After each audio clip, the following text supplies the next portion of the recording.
Welcome to another edition of the TDF exclusive talks, and this time we will be scrutinizing Iran's nuclear talks with the United States and what's at stake with our guests. Thank you very much, sir, for joining us, and thanks to you. We have a university professor from Tehran University, Mr. Nasser Hadian. Nice to meet you, sir. And also Mr. Eldars Mamedovs, a member of the Pugwash Council on Science and World Affairs. Could you tell us more about the association you're representing? Pugwash Council is an international organization which is founded by nuclear scientists, which is dedicated to promoting a world free of weapons of mass destruction, and was awarded Nobel Peace Prize for its efforts in 1995. Great. So, the Iran-US indirect talks are currently underway. 4 rounds have been held, and both sides seem to be happy with the way things are going. But the question is, how did we get here? Let's start with University Professor from Tehran, Mr. Nasser Hadian. How did we get here? What do you mean, how did we get here? You know, if you want to begin our talk from I don't know, before the JCPOA, or in fact 2002, 2003? Exactly. Or no? I'm very sorry to cut you off, Professor, but we do remember about 2 decades ago when Iran, as a signatory to the NPT, started its research and development in the field of peaceful applications of nuclear technology, which is an inalienable right to any NPT signatory. Yes, but there were some problems. Of course, our program became politicized and securitized very quickly. At the beginning, they were not successful to securitize us, but as time passed, America was able to securitize our nuclear program. And the indication for the successful securitization was several UN Security Council resolutions, which introduced Iran as a threat to the peace and security of the world. So it basically pressured us afterward, these resolutions, and we decided in Iran to have a sort of agreement. And it took some years to negotiate an agreement, and we thought that would serve our interest. We have achieved a number of our objectives, and thus we thought having an agreement would serve our interest. So that's why we had the JCPOA, first JPOA and then JCPOA, and it worked, and it was working well until President Trump withdrew from the JCPOA. Although, according to the IAEA, we were observing our commitments under the agreement and under the NPT and safeguard agreements. But anyway, due to domestic politics of America, President Trump withdrew from the JCPOA. And that was the case. We could not finalize the deal with the President Biden. And then President Trump again wants a deal. And that's where we are now. So hopefully the next question I will answer, I will try to concentrate more on the current situation of... Exactly, because you mentioned the domestic politics of the United States as a reason for that. So let's hold that thought and bring our next guest into the discussion. What are the indices that you look for when you are scrutinizing any kind of nuclear program to make sure that it aligns with the NPT safeguards? Well, there must be assurances that nuclear program of Iran, but also of any other nation, to which any nation has right according to international law, according to Non-Proliferation Treaty. But that program must be assuredly be exclusively of civil use. So in case of Iran, as Professor Hadian said, and I fully agree with him, that the nuclear program has got politicized, the threat has been inflated. Of course, the There might be also some criticisms at some points how Iranian side handled the issue with questions of transparency that were raised by International Atomic Energy Organization, the nuclear watchdog. But overall, the nuclear threat has been largely inflated and could have been dealt with through diplomacy, as indeed JCPOA experience shows us. But unfortunately, that chance has been wasted by President Trump's reckless decision to abandon the JCPOA. But I would also add to what Professor said, that the European signatures of the JCPOA are equally to blame, because they at no point did they dare to assert their strategic autonomy from the United States and to make that agreement work, and how they could have done it, namely by delivering the economic benefits that Iran has secured as part of the deal in exchange for concessions, quite important, far-reaching concessions on this nuclear program. So that's how we ended up in this situation. Yeah, both of you did point to the UN nuclear watchdog, the IAEA, and that is supposed to be an objective and technical organization, and you are also mentioning that the dossier has been politicized.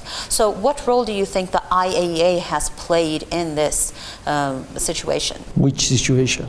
It has been politicized, the dossier has been politicized.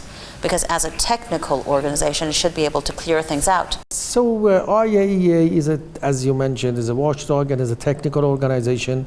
It does not have that much authority or power in the world to politicize our program, our nuclear program.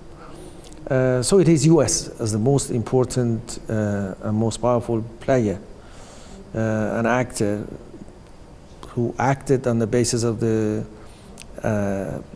securitizing actor and securitize our program, and was able to convince the others that we are a threat to the peace and security of the world. So IAEA might have helped in the process a little bit, but by far it is the US which has been important. And of course the European also very important too. The Israelis very important too, but as I said, by far the United States played the most significant role in securitizing our nuclear program. Do you agree that the IAEA is as innocent as Professor believes?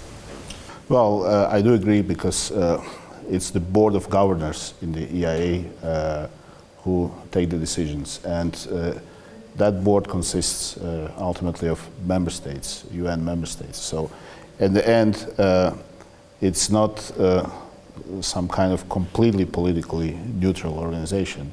Of course, the composition of the board and the political priorities of the countries that make the board, they do play a role.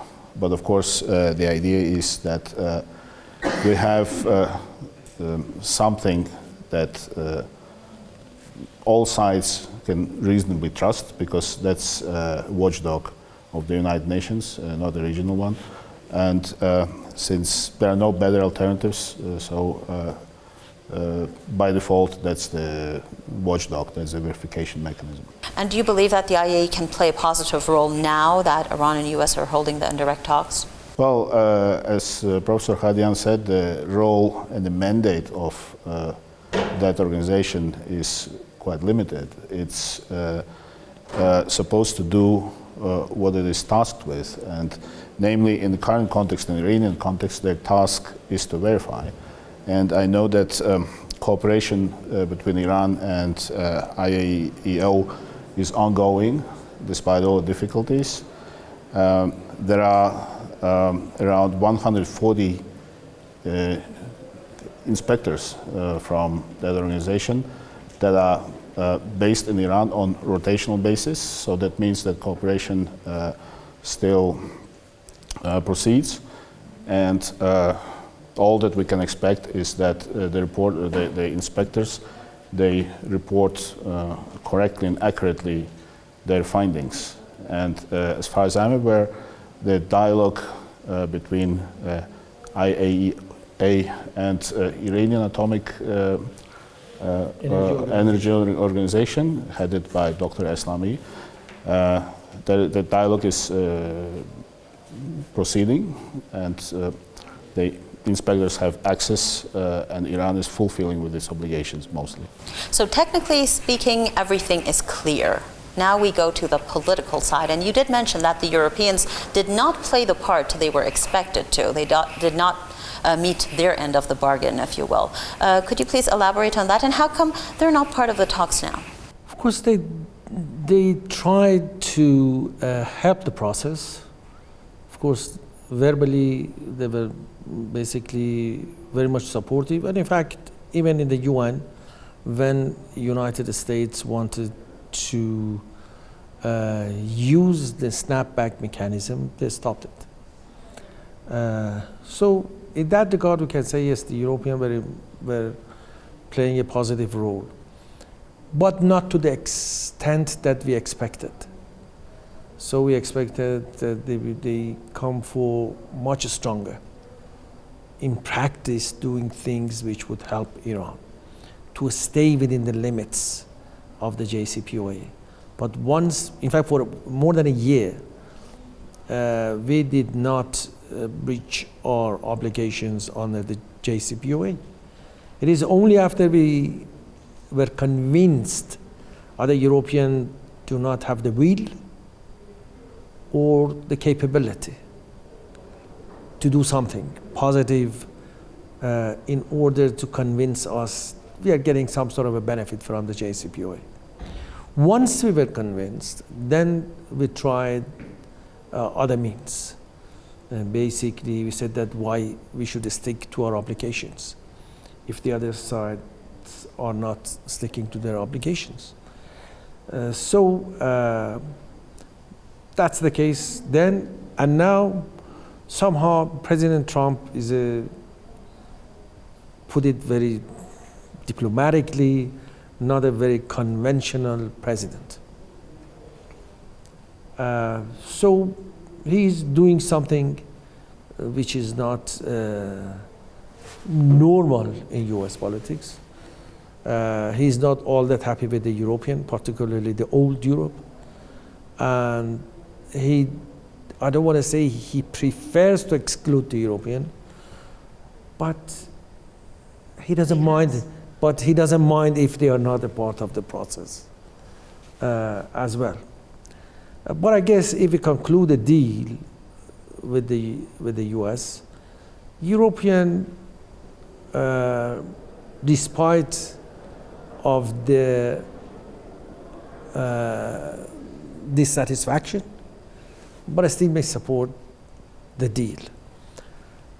But that would be wise of us to inform the European, to inform our neighbors, Saudis, Turks, and in fact even Pakistanis, UAE, and the others of the process and what's going on, and Russia and China certainly. So that's what Iran is doing diplomatically. So no matter what US wants, US may decide it wants to do a deal exclusively with Iran, and they don't care about the others. And thus, we may agree with that too. It's far easier to make a deal with just one. That has been my argument all along, not now, 25 years ago. That was my argument, that why we need to negotiate with the others. The only one which is important and significant is US. Let's engage directly with the US. But due to domestic politics here in Iran, we didn't do it. But anyway, that's over. Now, we are in the process of making another deal, another agreement, and we have to do it in a way that would be agreeable with the others, Russia, China, Europeans, and in fact even our neighbors. Oh, you might be right, Professor, that dealing with one country would be the best option. But now, because of the JCPOA, we are in a position where we have the snapback mechanism, and that is something that, well, there's been a U-turn in the Europeans. The way you describe them, now they have a completely different approach, and they're even threatening Iran with a snapback mechanism. So if you could please tell us, since we're discussing what's at stake for Iran, how does this whole snapback mechanism play out in the Iran-US talks? Because as Professor said, we need to deal with only one country, the US, and now the Europeans have the power to initiate the snapback mechanism, and not the US because it unilaterally left the deal. Yeah. So Europeans, the signatories of JCPOA, they indeed they can invoke the snapback, and the deadline for that is over in October, which means that for procedural and practical purposes, they would need to start the process in June. So what does that mean? That means that Iran, in this case, would most likely announce its withdrawal from non-proliferation treaty, as indeed Iranian authorities have said many times. But that withdrawal is also not automatic. It takes 90 days till it becomes effective. So then we might have a situation when the snapback implementation and the withdrawal from NPT, those deadlines converge. So, and in the minds of those European policymakers who are conceiving of this scenario, then those 90 days would be the days for intense diplomatic pressure on Iran, because the assumption is that in that case, with snapback activated, that the European, the E3, Britain, France, and Germany, that they would have more leverage on Iran. And what do you think Iran would do in that case? What would be Iran's response? I think that the Iranian threats of withdrawing from NPT have to be taken seriously. And my impression is that those European policymakers who are pushing for snapback, then somehow they're not entirely convinced that Iran is not bluffing. And of course, I'm not an Iranian policymaker, but from all my interactions and engagement with Iran, which goes back more than 10 years, so I have no reason to doubt that this threat is real. So, and that brings us back to the core issue today, which is the bilateral track between the United States and Iran. Because I completely agree with Professor Hadian that in case the United States and Iran succeed in making a deal, the Europeans will hardly challenge that by invoking. What makes you so certain about that? Because simply said, Europeans need to keep Trump administration somehow on board. You know that the relations are strained because of all sorts of reasons, because of trade wars, because of Ukraine, and so on. So if you look at the big picture of what really is important for Europeans, it's Ukraine. Ukraine is much more important than Iran.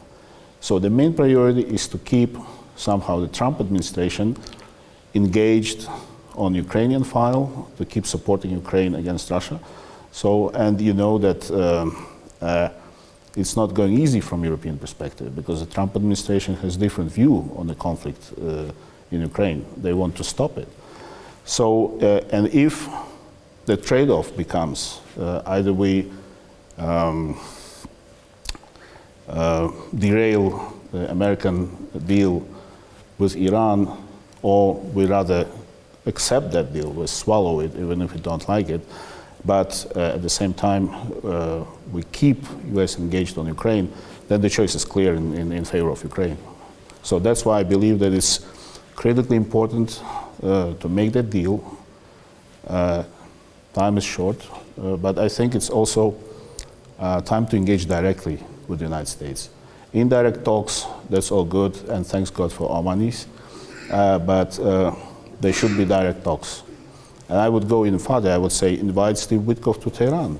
Do you believe it will be that easy to engage with the US directly or indirectly? We've seen so many contradictory comments coming even from President Trump himself. Doesn't matter. That's one of the reasons is basically because of the indirect talks. If we have a direct talk, so then things will be more transparent, more understandable for both sides. There's a better understanding. There is less chance for misperception, misunderstanding. But with the indirect talk, with the best of intention of the mediator, still there may be miscommunication, misunderstanding. So I fully agree with Eldar that we are much better off to have a direct talk. But Professor, how do you believe Iranian public opinion perceives that? Because the U.S. has a long history of meddling in Iranian affairs, and that is quite vivid. Majority of the Iranian public are going to love it. I know that many would oppose it, but majority to me would like it. That's, to be frank with you, that's childish. So do you believe that Mr. Arakchi sitting and our team in one room, and the Americans sitting in another room, and Busaidi, hear what we tell him, go back to the other room, tell them, and they say that, okay, these are our questions, or these are our comments, and they take it back. It reminds me of young couples at the early age of their marriage. We are grown-up people. Don't you believe there's some level of trust building that needs to happen between the two sides? No. That's the way the trust can be built is big because of the direct talk. This is going to build mistrust. It is only through talk, through friendship.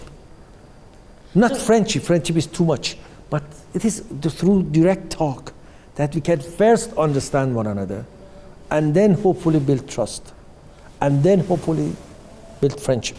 Okay, so do you believe that these indirect talks that are basically focused on the nuclear issue and Iran wanting to have those sanctions lifted, do you believe that this is going to lead to some kind of a diplomatic relation between the two sides after more than 4 decades, nearly 5 decades? Or is it some kind of damage control? Well, first of all, I strongly echo what the professor said. And I would add here that there is something really important that's going on between Foreign Minister Arakchi and Steve Witkoff. And we're not talking yet about tangible results, but there is one thing which has been repeatedly emphasized by both sides. It's that the discussions are being conducted in the environment of respect, mutual respect. So Iranian side recognizes that the American side does not use disrespectful language of threats and pressure, which is extremely important, which is being used, by the way, by the United States. I mean, they are sending an olive branch, and on the other hand, they keep threatening Iran. Yes, but we're talking about specifically the specific channel of negotiations, because how negotiations are conducted is also extremely important. With all the sensitivities involved, as you said, the history of last decades. Now, on your question, if I understood correctly, whether it's justified that it goes so fast, given the lack of trust, I would say one of the ways to overcome that lack of trust is to engage directly, and inviting Witkoff to Tehran or Iran, if he's invited, I'm sure he'll be very pleased to come, because he's a different kind of American personality who engages in this. He's not a career diplomat. Exactly, that's one of the problems. Yeah, but it can also be an advantage. And exactly. The most important advantage. Why problem? The most important advantage is that he's someone whom President Trump really trusts. He's not someone from the bubble, from Washingtonian foreign Yes, but do you bubble. think that he is well versed in the Iranian nuclear dossier and everything that needs to be discussed? That's again another reason why he should come here, because trust me, nothing